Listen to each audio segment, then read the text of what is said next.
What's going on, you guys? Back with another product review, and this time it's the Instar Home Gym workout bar. Those of you guys have been watching the channel and have been knowing that I'm trying to look for a good solid straight bar to use with my Total Gym or Sliding Bench trainer. I recently reviewed one that broke within 20 minutes and ordered this one fairly quickly, even though a lot of you guys in the comment section of that video said this bar actually works out pretty well. A lot of you guys had it. A lot of great positive reviews. I saw some good stuff on YouTube as well from one channel, Gamer Body, that he seems like he puts out a lot of good resistance band content, and his videos seemed like pretty good, that he liked this bar as well. On Amazon, I opted for the solid bar versus the one that kind of screws in half. It was also a little bit cheaper, and again, the context of this video, I'm looking to use it for my Total Gym or Sliding Bench trainer, but at the end of the video, I will kind of mess around a little bit with some of the resistance bands and give you guys my feedback as well. I'll put a link down below if you guys do want to check it out and or support the channel, but otherwise, again, bear this in mind that everything I'm kind of looking at using this bar for is primarily on my Total Gym and Sliding Bench trainer, and so with that in mind, you know, I'm not saying this bar might necessarily be made for that, but as far as the integrity and the how this bar has been holding up from just regular resistance band use, a lot of people say it's a good sturdy bar. So here's just me unboxing it, and again, this is the solid bar option, and I think it'll hold up a little more, so at least I think it'll be a little more durable than the screw off one, but looks pretty good. A little bit thicker than that Bionic bar that I reviewed earlier as far as the actual handles.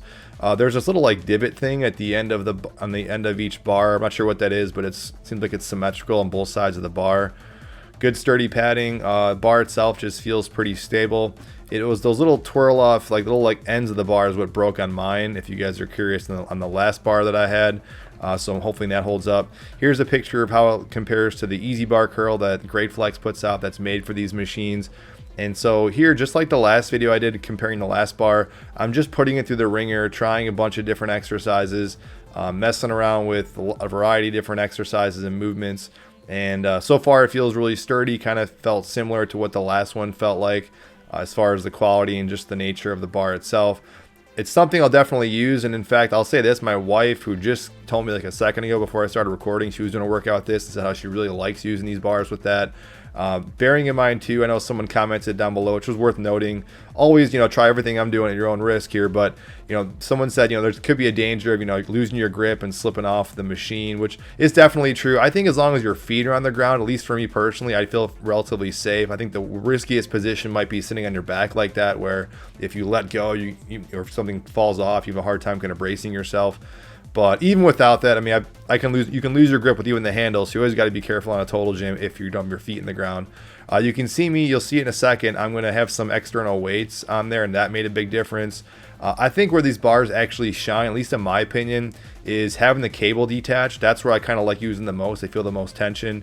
Although these forearm curls felt awesome. I did a whole video about working your forearms on these machines, and with this straight bar, you know, that feels really good. These lat pull downs felt pretty good.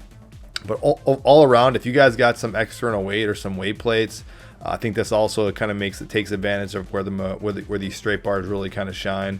But I felt the most tension doing a lot of, as far as with no external weight, having the pulley detached, doing some rows, curls like you're seeing here, and kind of strict presses. You won't see it in this video. I even did some inverted presses face up, doing like a shoulder press, and that actually felt really good.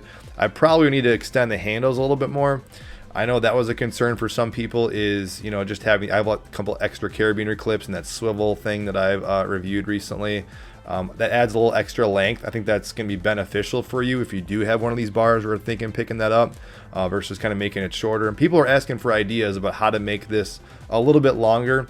If you're going to be having the cable attached and want some more distance between you and the tower, I'd say you can get some chains. You could even just add a few more extra carabiner clips. Might be something like a little excessive overload, but if you're like me and you buy like a set of carabiners, you know, it'll help kind of, you should have a lot of extras to kind of add on to make the length a little bit longer. Tried some stuff like this, like these lat pull downs. This didn't, I probably need a little bit more resistance for that. I did this one. A lot of people are requesting this type of exercise. I've done it before, and with the XLS model, you can do this. It's okay. It's not something I'd really do that much. I'd prefer just doing a regular kind of seated, just press on the machine. Like I said, here's this row. I like this a lot, doing it with the bar. And overall, my general thoughts are, again, I really like it. I think if you have a machine like this, I think finding a good quality straight bar will work. In the future, if this bar does not work out, I will definitely comment on this video or maybe pin it and say, you know, it broke and it wasn't for me. Here's me just attaching some resistance bands. Now I'll link some larger carabiner clips that I kind of found online. If you're serious about doing this, you're gonna need some larger carabiners to do like the loop style attachments, because I think this bar is primarily designed for just like the tube style clip-on things. So if you want to use loop style like I'm doing, you're gonna need to get some larger carabiner clips. I liked it. I'm not a huge purist on the resistance bands. I mentioned that kind of in past videos, but it's cool. It's cool to use something like this. I know this is a big thing. People that have home gyms like to utilize a band bar setup, but for the Total Gym so far, I think this thing's gonna be pretty sturdy. It seems to be kind of holding up, and based on your feedbacks, you guys seem to like it. So thanks for watching. I'll put a link down below, and I'll see you guys in the next video.